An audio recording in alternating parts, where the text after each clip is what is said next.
Meus queridos, hoje eu quero levar vocês comigo, com a minha mulher, Adriana, com a minha netinha Helena, com a Naná, a Bruna e o Daniel, para continuarmos a viagem de ontem. Só que a de ontem foi longa, teve 1h30, a de hoje é curta, tem 40 minutos. E nós vamos subir no Monte Hermon, parcialmente nevado. Há ocasiões entre dezembro e janeiro em que ele fica completamente nevado. Mas nós subimos lá já no final de março e ele estava apenas parcialmente nevado. Na semana que passou, houve uma grande frente fria lá, 10 dias atrás, e ele recebeu outra vez uma grande quantidade de neve, mas nós já não estávamos lá. Foi meu privilégio, no entanto, levar a minha mulher, a minha netinha, a Bruna, que é filha do meu coração, e o meu sobrinho Daniel, que foi gravando, até lá em cima. Eu vou pedir que eles deixem o meu microfone aberto nos primeiros minutos dessa introdução, até eu começar a contar a história dos Benai Elohim, segundo Gênesis capítulo 6, que você vai poder ler quando desejar. E enquanto isso eu vou fazer umas narrativas rápidas. Peço a vocês aí dentro, meus filhos queridos, que rodem o documentário. Olha aí, a primeira visão que nós estamos tendo daquela fortaleza, ela se chama de Nimrod. Nimrod é o texto que você encontra em Gênesis capítulo 10, verso 8, que diz que da descendência de Noé, Sem, Cão e Jafé, da descendência de Cão, vieram alguns filhos, entre eles Nimrod. E Nimrod espalhou os seus domínios por Babilônia, Mesopotâmia, né? Iraque, Irã, para a gente entender melhor hoje, o Oriente Médio todo e a terra de Canaã, porque ele era descendente de Cão, de onde vem também a descendência de Canaã. E as tradições rabínicas colocam uma forte presença de Nimrod aí nessa região do Monte Hermon. E essa fortaleza aí, obviamente, não tem 10 mil anos de idade, ela é uma fortaleza bem mais recente e foi construída com esse nome, mas para caracterizar esse tempo bíblico antigo e essa presença de Nimrod. A palavra Nimrod significa rebelde ou rebelado, porque Nimrod teria se rebelado contra o Deus de Noé, que foi seu tataravô, dizendo: nós vamos construir uma torre. Nimrod foi o edificador de Babel. Nós vamos construir uma torre, porque nunca mais permitiremos que a água nos destrua no planeta, segundo as tradições rabínicas mais antigas, e não somente isso, segundo textos babilônios, antiquíssimos, onde a mesma narrativa é feita acerca de Nimrod. Aí nós já estamos no alto do Hermon, é o ponto mais alto de Israel, e é por isso que há esse adensamento de umidade, de orvalho, de neve no frio. E vamos pegar o teleférico para lá em cima eu contar a história dos Benai Elohim, possuindo as filhas dos homens. Olha aí a moçada chegando, como a Naná e a Helena estão felicíssimas, ó.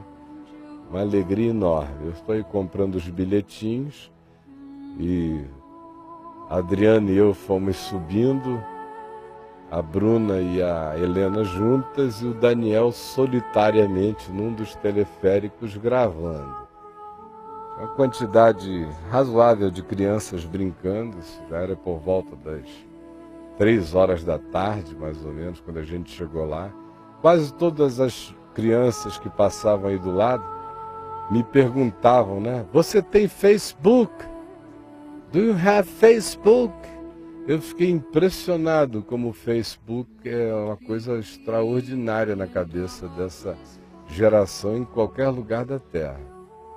Aí são as imagens do Daniel, você vê que há pedaços da montanha que já estavam degeladas, sem neve, mas à medida em que você vai subindo, você vai vendo a neve ainda aumentar. O lindo é no período de dezembro e de janeiro, quando isso está tudo branco, branco, branco de neve. E é uma estação de esqui muito boa, muita gente vai esquiar lá no Monte Hermon. Aquele rapaz que estava conosco, o Svi, trabalhou durante vários anos como guia de esqui aí no Monte Hermon. Olha a Helena na felicidade dela abrindo os bracinhos. São apenas imagens que a gente foi pegando nessa subida. A grande euforia da minha neta é que ela nunca tinha visto neve, né? E nessa viagem eu não prometi a ela que ela veria neve, mas eu estava torcendo que houvesse alguma nevasca de última hora no Hermon, para que ela tivesse esse contato que toda criança gosta de ter, e não só criança, gente adulta também. Não é rápido, são 15 minutos. Então é uma maravilha. Nós chegamos lá e daqui a pouco vocês vão ver o teleférico abordando aí o lugar de entrada. E lá em cima eu vou começar a contar a história dos B'nai Elohim. Mas assim que a gente chegou no meio daí do caminho, eu e a Adriana éramos os primeiros. Nós estávamos lá na frente, secundados pela Bruna e pela Helena, e o Daniel era o terceiro, filmando atrás. Só que eu estava com um chapéuzinho de couro e o vento muito forte. É um chapéu que prende bem na cabeça. Mas de repente deu aquele vento lateral e o chapéu foi embora. Olha, eu já sem chapéu aí, subi de chapéu, já estava conformado que eu tinha perdido o chapéu, mas o chapéu não tinha ficado tão distante da chegada ali do teleférico. Aí o Daniel e a Helena resolveram descer para pegar o meu chapéu. Olha, ela estava inquieta com o Daniel. Vovô, deixa a gente ir lá pegar o teu chapéu, vovô, e tal. E vamos pegar o chapéu do vovô. Aí ela e o Daniel resolveram ir. Eu dei instruções, olha, vão com cuidado, que a neve não está alta, ela está bem congelada, de modo que tem uma camada de gelo forte. Aí a Adriana e eu fomos ali para cima para observarmos a descida dos dois milhantes. Lá vão eles lá, ó. E o Daniel com um tênisinho furreca, sem trava nenhuma. Ó, você vê o sacrifício que o cara faz quando está com um sapato inadequado para andar na neve. A Helena com nenhum problema, com a botona cheia de trava. Então para ela estava uma moleza. Essa hora foi quando o guia local lá do monte veio dizer que eles não podiam, gritou, não pode, sai daí, é contra a lei, fazer isso. Estava cumprindo o papel dele. Aí eu expliquei para ele que não tinha perigo, que eu assumia toda a responsabilidade, que eles não iriam descer, para além daquele ponto ali, logo depois daquela placa, uns 4 metros, eu não sei se tanto, e que o meu chapéu tinha caído e eles tinham desejado ir buscar. Aí ele, enfim, se convenceu, eles desceram até lá, você ainda vai ver o Daniel ali fazer um esforcinho para poder chegar ao lugar do chapéu, dar uma quase escorregada ali por trás, mas não tinha perigo, não tinha nenhum abismo onde eles estavam. E a Bruna que estava filmando esse momento aí. E aí, ó, foram lá tentando descer, ó. Deu até uma desfocada que o Daniel não deixou a câmera no automático e, obviamente, a Bruna não tinha expertise para fazer os focos e os ajustes, né? Aí você vê que a Helena não está tendo problema, mas o Daniel está meio apavorado com a escorregão, porque tem muita pedra ali. O problema ali não é sair descendo na ladeira, é escorregar e bater com o braço, com a cabeça, numa ponta de pedra, se machucar. Mas resgataram meu chapéuzinho de couro, tão gostoso o chapéu. E eu fiquei com o chapéu só mais uns 2 dias, porque afinal alguma coisa aconteceu e o chapéu rodou mesmo. Eu acho que foi numa fazenda na Galileia, quando nós descemos para fazer uma filmagem numa fazenda, estava um vento muito forte e eu desci somente eu, Daniel e o Svi para filmar. A moçada estava morrendo de sono, ficaram na van adormecidos e eu acho que foi numa dessas que o vento bateu, levou o meu chapéu e eu estava tão entretido na filmagem que nem percebi a saída do chapéu. Às vezes você fica com o chapéu tantas horas na cabeça que a presença dele ou a ausência dele começa a ficar irrelevante, especialmente no frio. Você vai ficando meio congelado, aí sai e não nota. E de modo que o chapéu que eles resgataram me serviu mais 2 dias, mas ao final eu o perdi. E aí eles vêm subindo, nós estávamos aguardando lá em cima. Vai ser uma fala aí sobre os Benai Elohim, e que eu fiz com muita rapidez, não é? Porque estava ficando tarde, iria escurecer, e 5 horas da tarde era o nosso limite para deixarmos o lugar. Eu falei para vocês lá embaixo no banner. Vou ficar calado, sigo eu. Vou contar para vocês uma história bizarra. Eu vou ler aqui em Gênesis 6, que diz, é o episódio antes do dilúvio, de quando Deus destruiu a raça humana, poupou a Moisés, a Noé e aos seus filhos, e pela história dos povos a gente sabe que provavelmente alguns seres humanos escaparam também. E o texto diz assim: como se foram multiplicando os homens na terra, e lhes nasceram filhas, vendo os filhos de Deus que as filhas dos homens eram formosas, tomaram para si mulheres, as que entre todas mais lhes agradaram.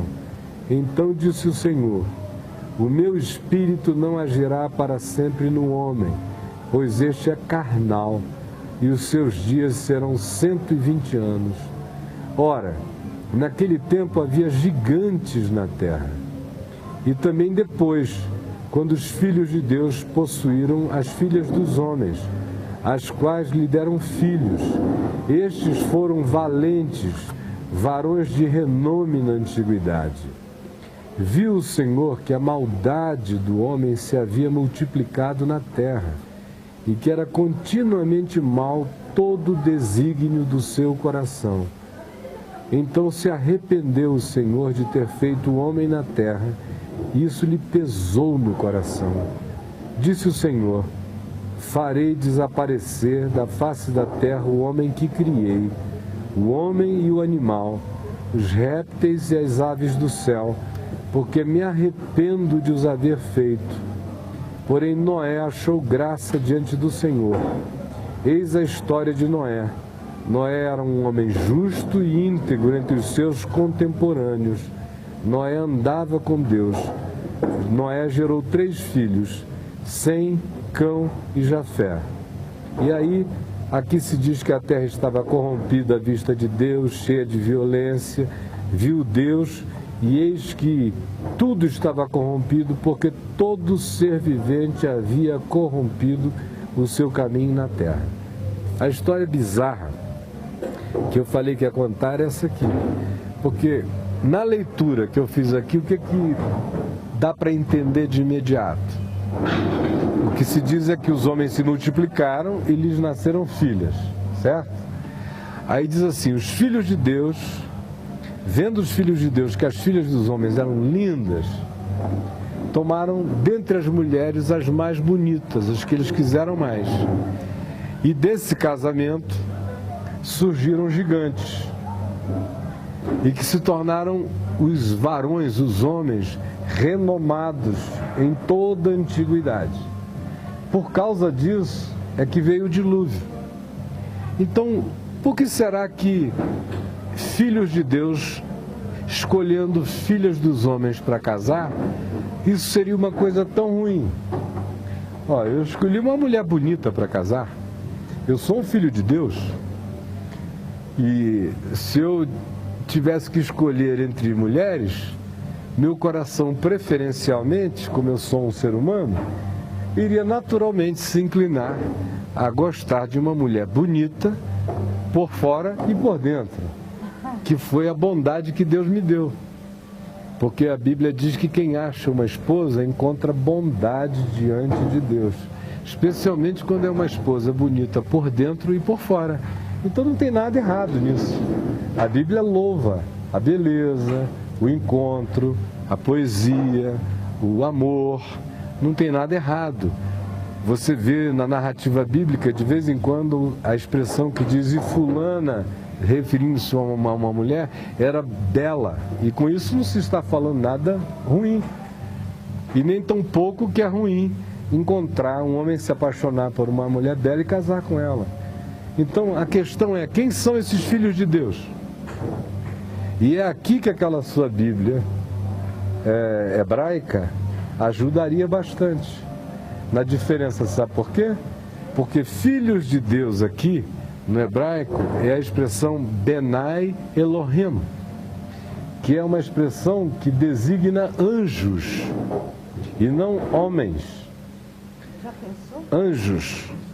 O que se está dizendo é que veio o dilúvio e Deus fez a terra inteira ficar coberta de água e só Noé e a família dele escaparam, segundo a narrativa bíblica, por causa dessa coisa bizarra de que anjos se apaixonaram por mulheres e possuíram mulheres. E aí que se diz o seguinte: por isso se corrompeu a raça humana. A raça humana não se corrompe como raça quando um ser humano casa com outro ser humano. Ela se corrompe como raça, como espécie, quando existe alguma forma de hibridização, de mistura. Entendeu? Então aqui se está falando de uma mistura de entes, de pessoas, de criaturas, de uma outra dimensão, que são os anjos, os Benai Elohim, com as mulheres, com os humanos. Por isso é que o resultado foi tão grotesco. Porque quando um homem se casa com uma mulher, isso não altera a espécie a ponto de fazer com que surgissem seres grandes, gigantes. Alguns desses seres eram tão grandes que chegavam a ter 5 metros de altura, 4,80 metros. Olha, aqui embaixo, vocês estão vendo aqui para baixo? Olha aí para lá. Naquelas colinas lá de baixo, quando nós descermos, nós vamos ver as colinas de Golã, que são aquela região, aquela primeira cordilheira de montanhas que está passando ali, ó. Não lá de trás, essa primeira daqui, ó. Sim. Golã. Ali em cima morava um homem chamado Og, rei de Bazã. Porque lembra que ontem à noite eu pedi para você ler o Salmo 22? Lá no Salmo 22, que é o Salmo do Messias, diz que havia touros em Bazã. Era sinal de que aquilo já foi uma zona muito fértil, com muita grama, se criou muito touro, muito gado ali. E esse Og, que era rei de Bazã, e que hoje se chama Golã, a região, diz a Bíblia que ele dormia numa cama que tinha mais de 5 metros de comprimento e 2,80 metros de largura. E ela era toda feita de ferro maciço para poder aguentar o peso do cara. Porque ele media quase 5 metros de altura. Isso depois do dilúvio. Foi por isso que eu disse que não apenas Noé e a família dele escaparam. Noé e a família foram os que escaparam para manter essa linhagem humana intacta. Mas alguns sobreviveram. Do contrário, não haveria ainda descendentes dos gigantes depois do dilúvio. Porque nenhum dos filhos de Noé era gigante para ter gerado uma descendência daquela, logo se deduz que alguns seres escaparam. O que se está dizendo aqui? Que o dilúvio veio porque os anjos invadiram a terra, caíram, deixaram, como diz Pedro aqui na frente no Novo Testamento, e Judas na epístola dele, deixaram a sua própria dimensão. Nós estamos a uma dimensão dos anjos. Tem anjo aqui com a gente, para todo lado, só que eles estão separados da gente por uma camada que a gente não vê. Hoje em dia, quando você estiver estudando já no 3º grau, você vai estudar física, você vai entender que o tempo e o espaço é uma membrana, a gente vive dentro de uma membrana. Ao lado dessa membrana tem outras camadas, outras camadas, outras camadas, tem muitos mundos paralelos ao lado da gente. Hoje a ciência já conta 11 dimensões paralelas, numa teoria física chamada teoria das cordas. Conta de 9 a 11 camadas paralelas, que coincide com as designações que o Novo Testamento faz de principados, potestades, tronos, poderes, rodas, que são aqueles girantes que o profeta Ezequiel descreve, que parece disco voador, que ele disse que viu lá no Irã, na Pérsia, às margens do rio Ulai. Se você for contar, são entre 9 e 11 camadas que a Bíblia descreve. E hoje a teoria física das cordas dimensionais também diz que existem entre 9 e 11 camadas que a física consegue detectar. Então, esses seres que estão aqui a milímetros dimensionais da gente, que nos veem, a gente não os vê, mas eles nos veem o tempo todo. Quando os homens foram gerando filhas bonitas, eles ficaram encantados pelas mulheres, eles ficaram com vontade de se tornar humanos, como naquele filme Cidade dos Anjos, quando Nicolas Cage decide deixar de ser um anjo para viver uma vida de humano, só que ali ele é um anjo legal, bonzinho. Esses aqui não. Foram os caras que se corromperam, foram os anjos que se corromperam e que quiseram, de fato, invadir a criação original de Deus e hibridizar, misturá-la, criar uma outra coisa. Hoje em dia os homens fazem isso com alteração genética, com ciência genética.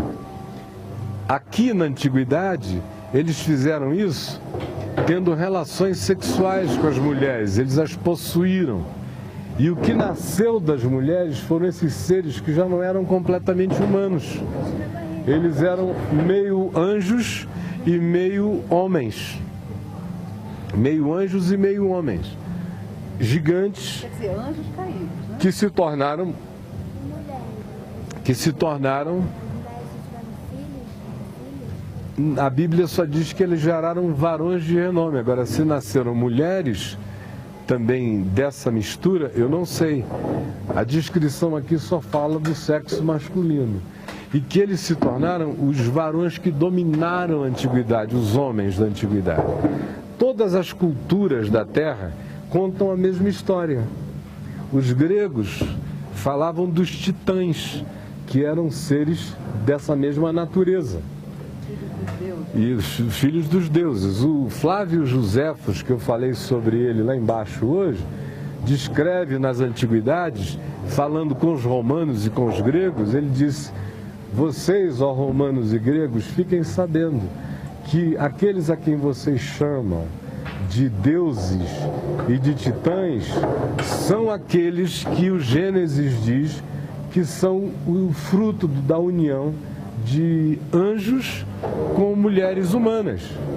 A mesma coisa se você for entre os incas, os astecas, os egípcios, da primeira até a quarta dinastia no Egito, eles diziam que todos eles eram descendentes da mistura de humanos com os deuses. Então, de onde vem a ideia politeísta, que é a ideia de muitos deuses na Terra? Vem justamente disso aí, porque eles eram tão superiores aos humanos em tudo, nas ciências, na inteligência, nas artes, no entendimento do universo, em tudo isso, que eles ficaram absolutamente superiores aos humanos e viraram os tiranos e dominadores da Terra inteira. E mais do que isso, aqui diz que até os animais foram corrompidos, significando dizer que eles devem ter alterado também até vários animais, que é o que você encontra na história antiga, que os antropólogos leem e dizem que tudo é mito.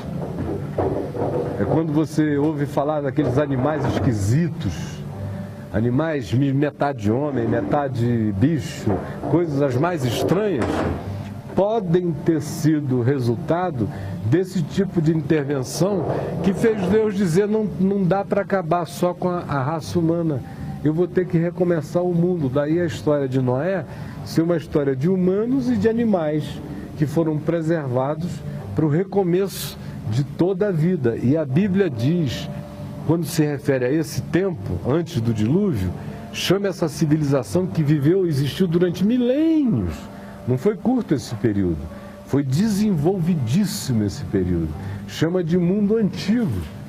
Tem lendas como, por exemplo, a de Atlântida, que é a lenda de uma civilização extraordinária, poderosa, com mais sabedoria do que tudo, e que afundou no mar. Olha como é tudo na água que acaba. É muita coincidência para você desprezar essa riqueza de informação histórica e antropológica assim, jogar fora do nada. E coincide com isso aqui. Eles viraram os deuses dos povos. Quando o dilúvio veio, que acabou com isso tudo, não acabou, no entanto, com a memória desse tempo. De modo que os que sobreviveram ao dilúvio continuaram lembrando daquele tempo onde havia esses seres tão poderosos que eles cultuavam como Deus. Só para dar um exemplo, durante a Segunda Guerra Mundial, havia ilhas na região ali da Malásia, tribos indígenas, que nunca tinham visto um avião. E quando os americanos pousaram pela primeira vez de avião naquelas ilhas, só para abastecer e fazer algumas coisas, e depois foram embora, aquelas tribos construíram aviões de palha e ficavam cultuando os aviões. Agora, recentemente, 80 anos atrás, para você ver como isso funciona. Como é que isso vai passando de uma geração para outra. Quem não tem a informação fica só com aquela coisa bizarra. Cresce, e aí vamos cultuar. Quem sabe se a gente fizer uma outra coisa igual, eles reaparecem. Porque eles chegaram do céu trazendo comida, trazendo tanta coisa diferente que eles não conheciam e foram embora e deixaram. Então nós temos o testemunho bem recente de que a humanidade responde desse modo, de modo que o politeísmo, que é o culto a muitos deuses, decorre dessa ideia. Agora, os Benai Elohim, que são esses filhos de Deus, por que a gente sabe que os Benai Elohim aqui não são humanos e sim anjos? Porque no Velho Testamento essa expressão aparece associada aos anjos em dois lugares, aqui e no livro de Jó, aonde diz que quando Deus reuniu os Benai Elohim, os anjos, Satanás se apresentou na Assembleia Celestial junto com os Benai Elohim. E claramente não se estava falando de homens, mas de anjos. Então, no Velho Testamento, essa é uma frase, é uma expressão que designa anjos, caídos ou não. Nesse caso, porque eles tomaram essa decisão, eles se tornaram anjos caídos e corromperam tudo. E o livro de, como eu disse, a Epístola de Pedro e a Epístola de Judas, diz que por causa disso, esses anjos foram mantidos em correntes no Tártaros, no inferno, junto com toda aquela geração que se corrompeu com eles. Até que Jesus morreu e Pedro diz que ele desceu a essa região abissal do mundo espiritual e pregou o Evangelho. A palavra que Pedro usa é evangelizomai, no grego, que significa proclamar a boa nova. E olha como a misericórdia de Deus é grande. E ele resgatou os humanos, ou aqueles que tinham se corrompido. Por isso também, Paulo diz em Efésios, no capítulo 4, que quando Jesus, que desceu ao abismo, subiu às alturas, ressuscitado de entre os mortos, ele levou cativo o cativeiro e concedeu dons aos homens. A bondade de Deus está para além de toda a compreensão da gente. A religião é muito pobre para falar do amor e da bondade de Deus. Aí você me pergunta, mas o que isso tem a ver com esse monte aqui? Com o Monte Hermon? Por que você disse que era lá no Hermon que você ia contar essa história? Porque existe um livro que não está na Bíblia, mas que é citado na Bíblia aqui na Epístola de Judas, chamado Livro de Enoque. Porque o livro de Enoque nos diz, está aqui citado em Judas, e se está citado na Bíblia é porque a Bíblia leva a sério várias narrativas daquele livro. É um livro que foi escrito aproximadamente 300 anos antes de Jesus vir ao mundo. Ele tem esse nome de Livro de Enoque, que foi o 7º depois de Adão, não porque tenha sido Enoque que escreveu o livro, porque na antiguidade era comum pegar o nome de uma pessoa séria e por empréstimo e atribuir uma coisa igualmente importante a alguém.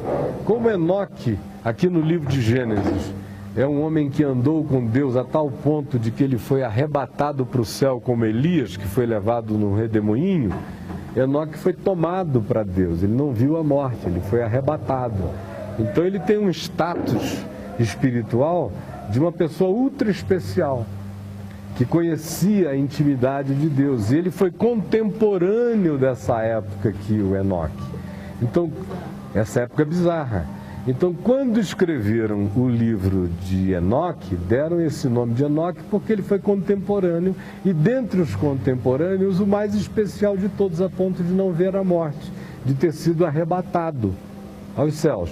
Nesse livro de Enoque, está dito que foi aqui no Monte Hermon que os Benai Elohim desceram, no topo do Monte Hermon, aonde a gente está. E desceram 300 Benai Elohim. Vamos indo, então? 300 Benai Elohim em cima do Monte Hermon. E foi em cima do Monte Hermon que eles fizeram um pacto. O pacto que dizia, está lá no meu livro, Nefilim, a história inteira, inclusive a transcrição do livro de Enoque, dizendo que eles fizeram um pacto, porque eles sabiam que se eles traspassassem a fronteira, não teria volta. E eles decidiram que fosse qual fosse a consequência, eles iriam entrar no mundo dos humanos, e iriam fazer dentro do mundo dos humanos o que quer que eles quisessem. Eles iriam se sentir e se tornar os senhores da humanidade, os deuses dos humanos. Olha o tamanho da gravidade do pecado deles e do que aconteceu na Terra. Hoje, a gente chama isso de OVNI, de disco voador, mas na realidade é só uma expressão moderna, tecnológica, desse tempo, mas são as mesmas coisas. Porque se você ler aqui o profeta Ezequiel, ele descreve, lá na profecia dele, girantes que rodavam uns sobre os outros, com olhos em volta que ele não sabia explicar, com luzes estranhas e que zigue-zagueavam no céu em direções as mais diferentes, e que eram anjos do bem, que trouxeram a ele a palavra de Deus, que foi a mesma palavra que ele escreveu aqui sobre Israel, sobre o futuro, sobre um monte de coisas. Então a farta evidência bíblica a respeito de que o que os homens hoje chamam de OVNIs não são seres que estão vindo lá de Andrômeda ou de algum outro lugar, são seres que estão aqui do nosso lado. Eles só atravessam a dimensão. Por isso, às vezes, você vê no radar, o radar que detecta OVNIs, às vezes eles estão aparecendo.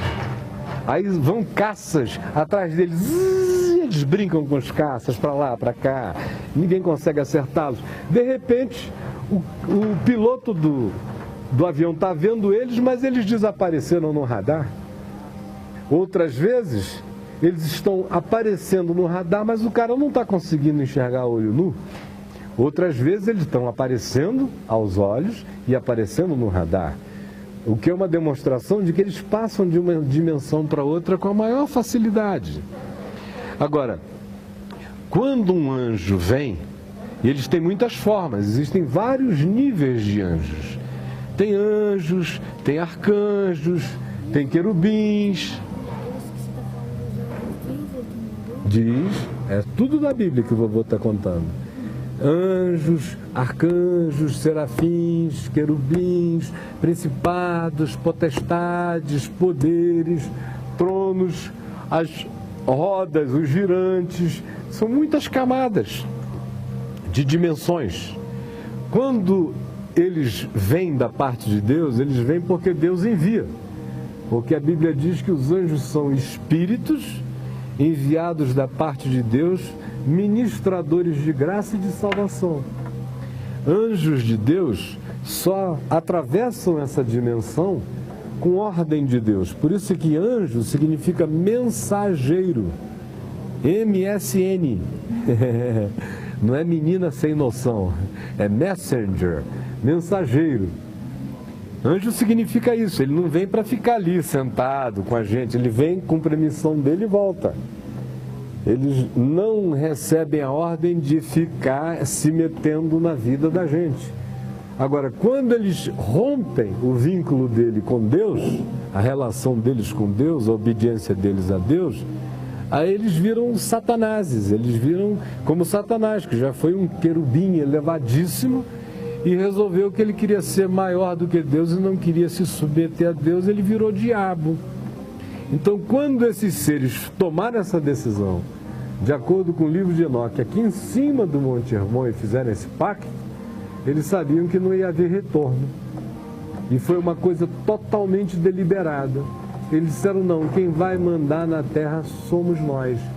E eles fizeram isso durante milênios, controlando os humanos, deram muita sabedoria, ciências, artes e coisas, ensinaram também muita porcaria. O livro de Enoque diz que eles ensinaram os homens o vampirismo, a querer beber sangue de homem, canibalismo, ensinaram todo tipo de orgia, de coisas as mais porcas que você possa imaginar, eles trouxeram para dentro da humanidade. Eles não só alteraram a espécie humana, mas alteraram o próprio comportamento humano para sempre. Para Deus chegar e dizer, eu me arrependi do que eu criei e eu vou ter que destruir e vou preservar só Noé, é porque não tinha jeito mesmo, minha gente. Agora, até o ano 500 da nossa era, até um homem chamado Agostinho, que é famoso na história da igreja, tanto os judeus quanto os cristãos entendiam esse texto do jeito que o vovô está contando aqui.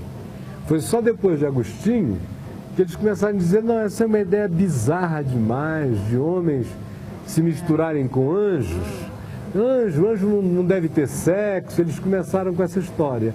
Daí para frente, o protestantismo, por exemplo, ensina que esses filhos de Deus seriam os filhos de Sete, filho de Adão, que teriam se casado com as filhas de Caim. Tolice total, porque Sete era tão humano quanto Caim.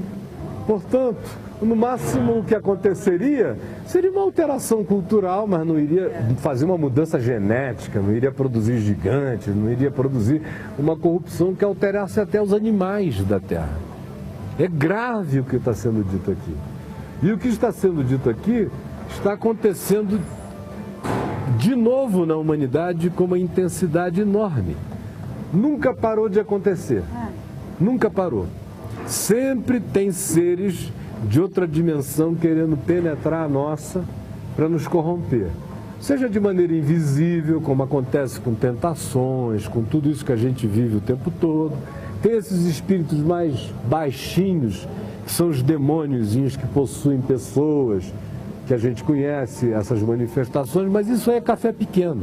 Aqui a gente está falando dos príncipes do mundo espiritual, dos seres mais elevados, que quando tomam essa decisão é um negócio horroroso para a humanidade. Durante o curso da história humana nunca parou de haver manifestações desse tipo. Houve épocas que houve muito menos.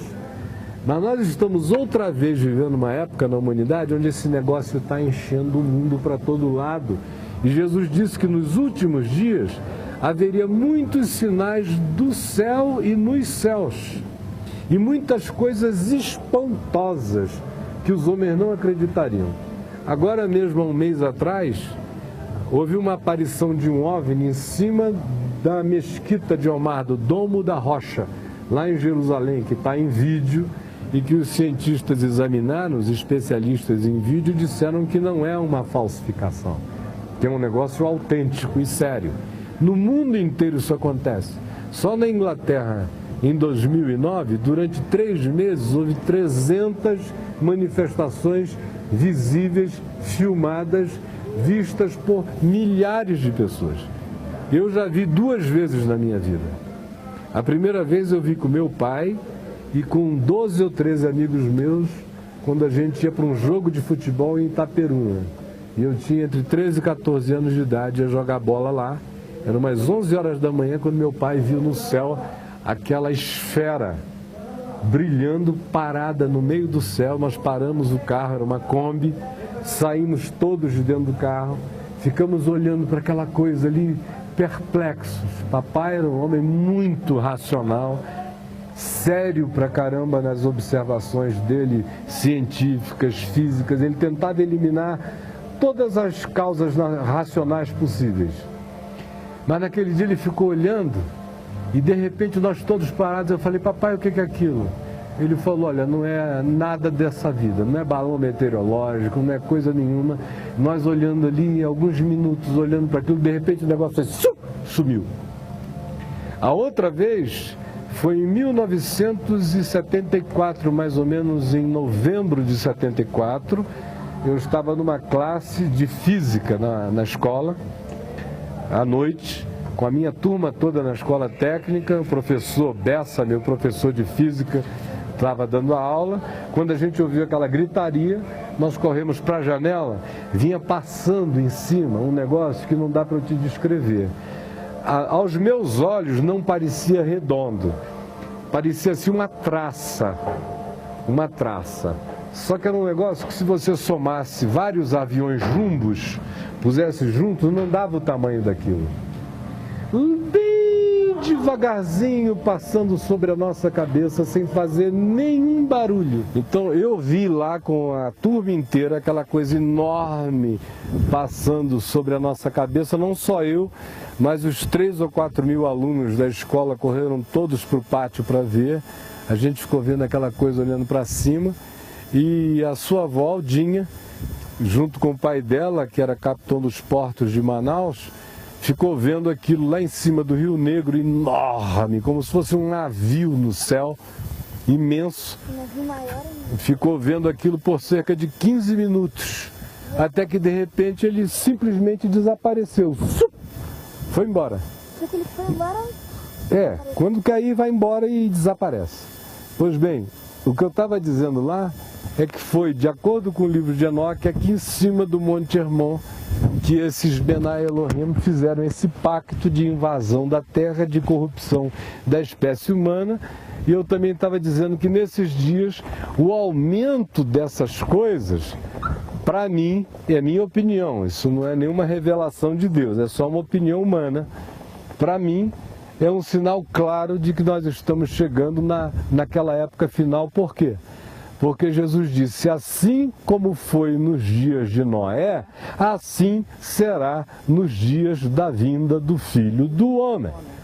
Casavam-se, davam-se em casamento, negociavam isto, aquilo, tal. Ora, casar-se e dar-se em casamento não é nenhum problema. Os homens sempre casaram-se e deram-se em casamento. Jesus começou a vida, o ministério dele, num casamento, multiplicando, transformando água em vinho. Então casar é uma bênção.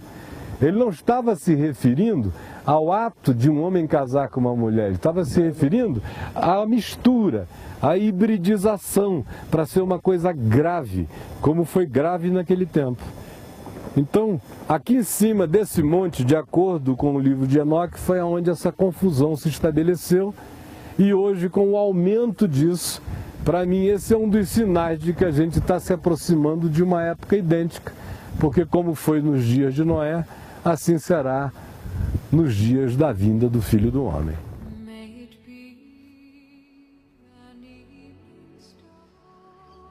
Eu quero ler em 2 Pedro, no capítulo 2, do verso 1 até o verso 5, que diz assim: assim como no meio do povo surgiram falsos profetas, assim também haverá entre vós falsos mestres, os quais introduzirão dissimuladamente heresias destruidoras, até ao ponto de renegarem o soberano Senhor que os resgatou, trazendo sobre si mesmos repentina destruição.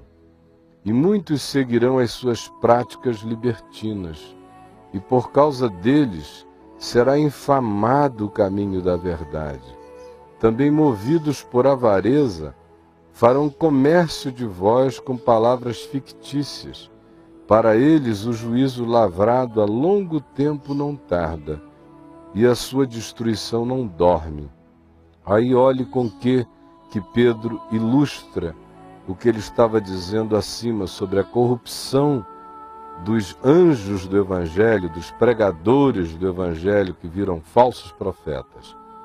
Diz no verso 4, ora, se Deus não poupou a anjos quando pecaram, antes, precipitando-os no inferno, no Tártaros, os entregou a abismos de trevas, reservando-os para juízo, e não poupou o mundo antigo, mas preservou a Noé, pregador da justiça, e mais 7 pessoas, quando fez vir o dilúvio sobre o mundo dos ímpios.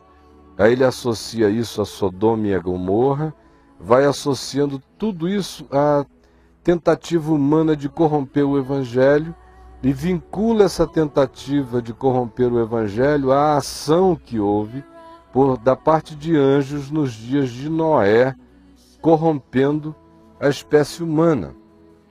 E aqui em Judas, no capítulo único, Judas diz o seguinte no verso 6, e a anjos, os que não guardaram o seu estado original, mas abandonaram o seu domicílio, a sua dimensão, Deus os tem guardado sob trevas, em algemas eternas, para o dia do juízo.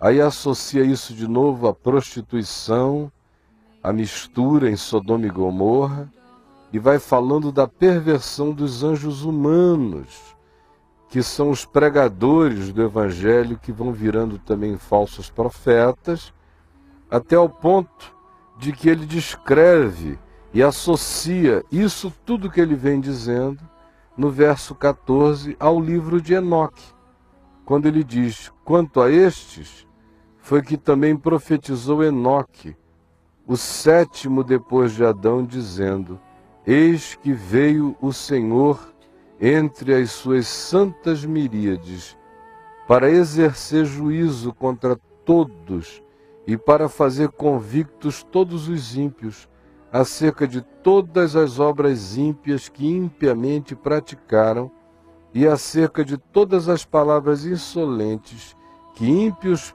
pecadores proferiram contra ele. E note que Judas usa o livro de Enoque, como eu já fiz referência há pouco, ele não está na Bíblia, mas ele é usado por Judas, por Pedro, Paulo, em 2 Coríntios 12, quando diz que foi ao terceiro céu, está fazendo uma alusão à cosmologia descrita no livro de Enoque do ponto de vista espiritual, bem como toda a noção de principados, potestades e poderes também decorre do que Enoque disse. E como eu falei há pouco, essa foi uma noção que fez parte do judaísmo e da fé cristã até o século VI, nos dias de Agostinho, quando eles começaram a fazer isso ser a descendência de Sete se casando com a descendência de Caim, mas não teriam nascido os seres bizarros que se descreve, e veja que o contexto tanto de Judas quanto de Pedro relaciona isso tudo às práticas de prostituição entre os humanos e associa a mesma coisa ao que os anjos no tempo do dilúvio fizeram em relação às filhas dos homens, deixando a sua própria dimensão, abandonando o seu estado original, largando o seu domicílio dimensional para fazerem essa miscigenação desgraçada, em razão da qual veio o próprio dilúvio. É óbvio que há pessoas que não concordam comigo. Essa é uma ideia muito bizarra para a cabeça dos politicamente corretos. Agora, eu, como não estou nem aí para ação, nem para mentalidade, nem para interpretação politicamente correta de quem quer que seja, eu estou liberto em Deus para crer na simplicidade das coisas como Pedro cria, como Judas cria, como Paulo cria, e não tenho nenhuma razão intelectual para adequar o pensamento bíblico às expressões dos gostos pós-modernos.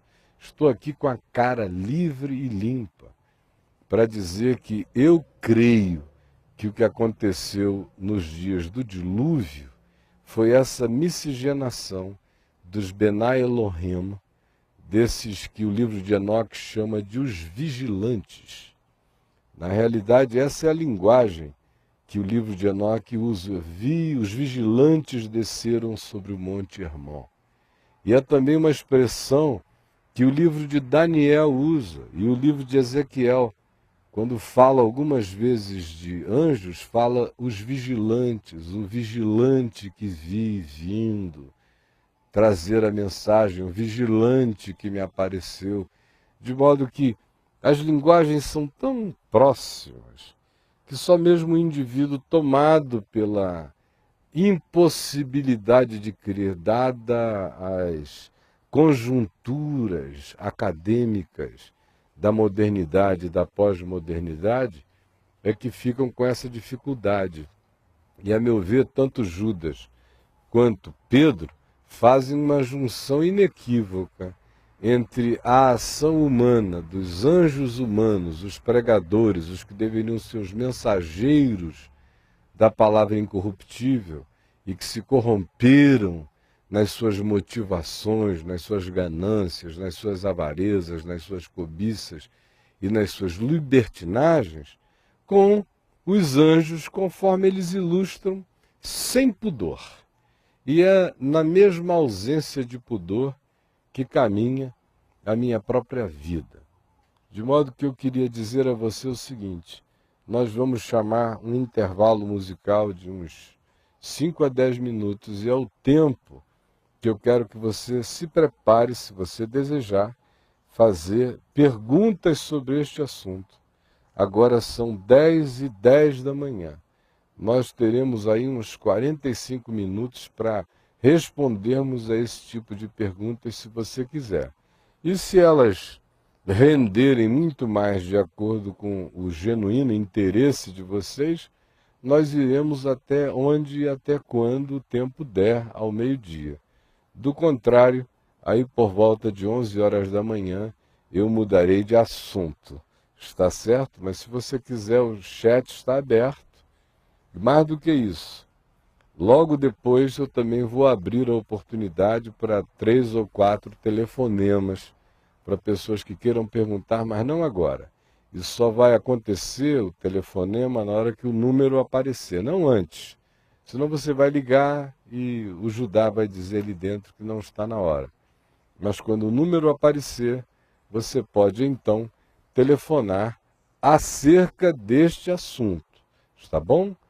E se, como eu disse, as coisas renderem de maneira que eu julgue pertinente e interessante, nós prosseguiremos. Do contrário, eu tenho alguns outros assuntos de natureza bem existencial a tratar com vocês até o final do programa. Daniel, meu filho, um momento musical para dar tempo do pessoal escrever aqui no chat para o Braulio. Faça isso agora. Olha a música aí rodando.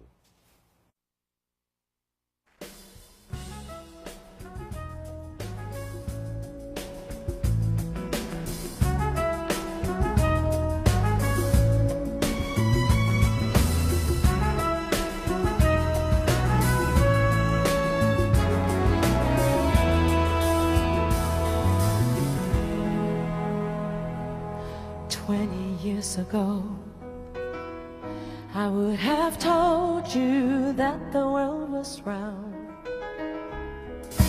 good and sound, freedom but the future was secure.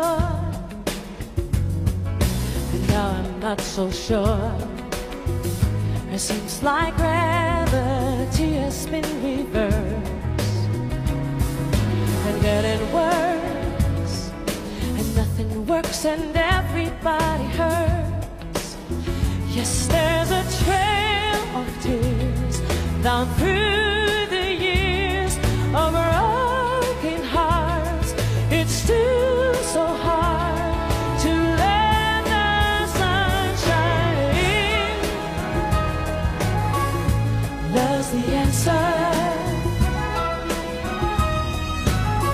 No matter what, I swear love is still the answer, just like it always was. Gente querida, nós estamos de volta e o Braulio disse que está pipocando de gente fazendo pergunta, mas quando o documentário ia começando, o Tony disse que tinha uma pergunta a fazer. Eu quero que ele seja privilegiado iniciando essa sequência de perguntas, meu irmão. Obrigado. A minha pergunta é, se os anjos não têm sexo, por que houveram neles um desejo masculino por mulher? Ao invés, por que não por homem? Porque a questão é mais do que sexual, é desejo de poder. E por que não por homem? Porque o homem não reproduz. E como o desejo era um desejo de poder, o poder nesse caso estava na reprodução.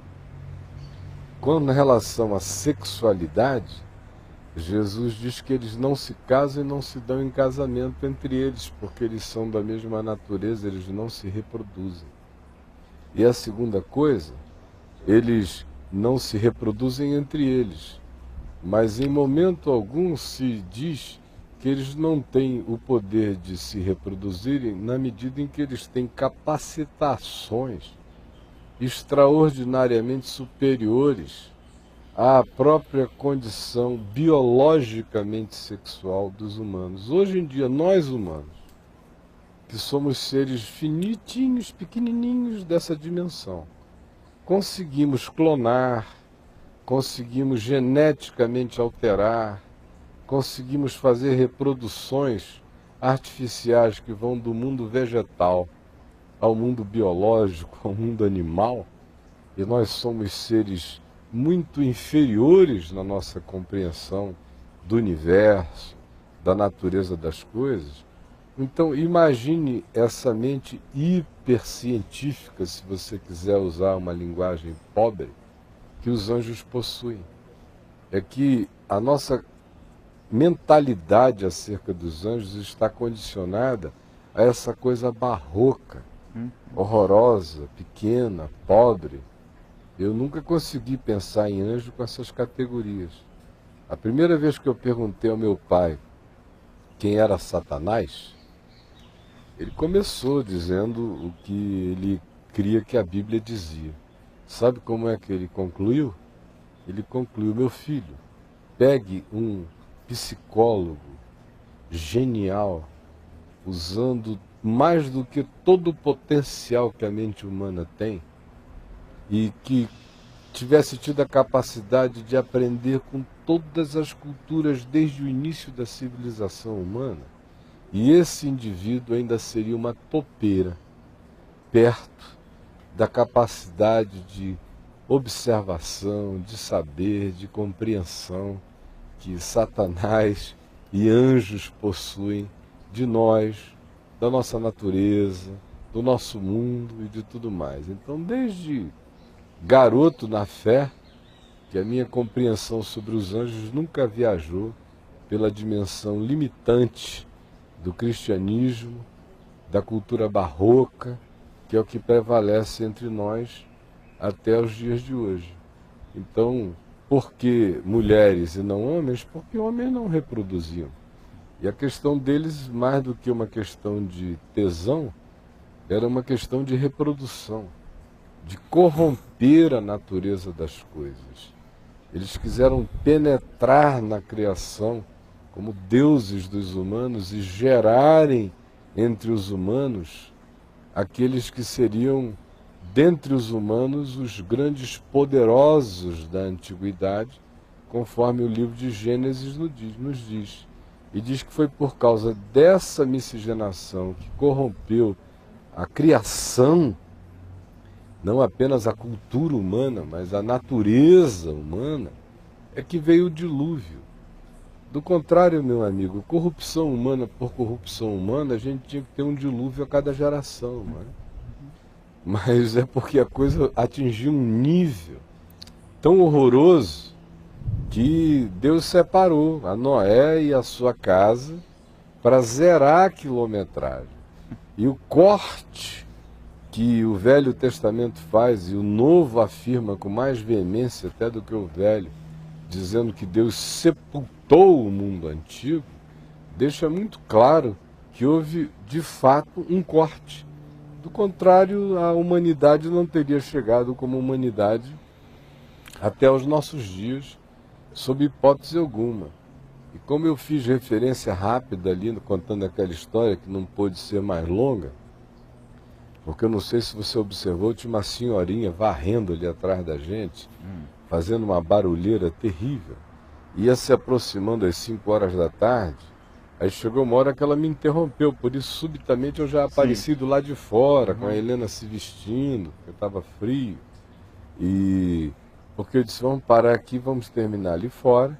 E eu também estava de olho no horário do teleférico, que era para a gente não ficar lá em cima a noite inteira, né? Então eu fiz um hiper resumo.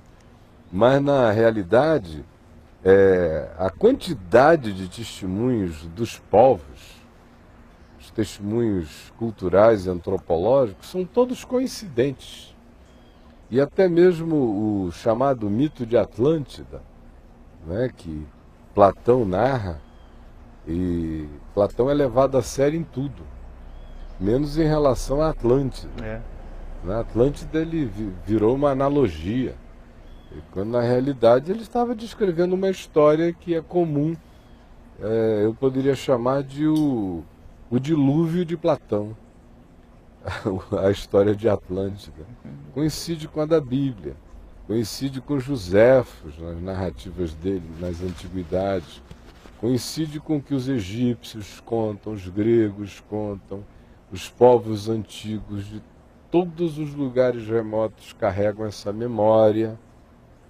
E a grande pergunta que fica, que no meu livro Nefilim, especialmente aquele que vem com notas de rodapé, não o original, porque eu escrevi originalmente o livro com notas de rodapé, mas a editora que o publicou a primeira vez não quis colocar as notas de rodapé, dizendo que iria desconstituir a narrativa romântica do livro. Aí eu permiti que eles tirassem as notas de rodapé, mas já na terceira ou quarta impressão do livro, eu mandei que as notas de rodapé fossem acrescentadas, porque nas notas de rodapé eu vou contando, não de maneira ficcional, mas de modo bíblico, essas coisas e fazendo essas associações ao Novo Testamento, ao Velho, a Paulo, a Pedro, a Judas, ao significado de Benai Elohim, diferentemente de Nefilim. Os Benai Elohim são os filhos de Deus que desceram. Os Nefilim, já etimologicamente falando, são os que caíram dos caídos. De modo que a própria narrativa bíblica define isso na própria etimologia do nome. Agora, por que que depois do dilúvio ainda há gigantes na Terra? E com uma diferenciação.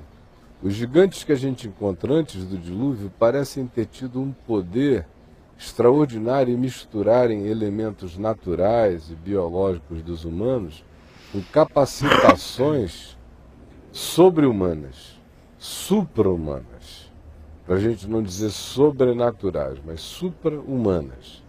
Já aqueles descritos posteriormente ao dilúvio que a própria Bíblia diz que são descendentes dos Nefilim, e que são os Refaíns, os Emumins. O Velho Testamento dá uma lista ali de descendentes deles, até chegar a Og, rei de Bazã, lá em Golã, que eu mencionei ali na minha narrativa rápida. Golias seria um também? Dos filisteus. Agora você vê que eles vão ficando menores, você vê que eles vão se tornando humanos com gigantismos, apenas caracterizados pela força física, mas já não mais por inteligência extraordinária. Ou quando os israelitas entraram na terra de Canaã, que é a terra de Cão, que é a terra de Nimrod, que foi poderoso entre os humanos, o fundador, justamente onde vocês estavam ali. Fundador de Babel, você vê que o que se diz é que quando os israelitas entraram, os povos que eles encontraram em algumas regiões de Canaã eram gente tão gigantesca que eles usam aos nossos próprios olhos, em relação a eles, nós éramos como gafanhotos, de tão pequenininhos. E você vê que existe uma conexão interessante entre esses gigantes e Satanás no Velho Testamento, que a primeira vez que aparece a expressão Satanás no Velho Testamento, porque você tem a serpente lá em Gênesis, e a palavra Satã é usada no hebraico como expressão do adversário, seja humano, circunstancial, conjuntural. Quando aparece Satanás com S maiúsculo, foi quando? Quando se diz que os homens de Davi mataram os últimos descendentes dos gigantes. Os 4 últimos descendentes dos gigantes. Aí se diz: então levantou-se Satanás contra Israel. Eu acho isso extremamente significativo, que quando se diz que mataram os últimos, Satanás se levanta contra Israel. E aí surge aquele surto de grandeza em Davi, querendo fazer o censo, mostrar que ele tinha alcançado alturas superiores a todos os demais, suscita um gigantismo egótico em Davi. Mas respondendo à sua pergunta inicial, eu diria rapidamente essas duas coisas, né? O Braulio, que quando você disse que tinha essa pergunta a fazer, E teve uma resposta teve uma interessante, resposta né? imediata, né?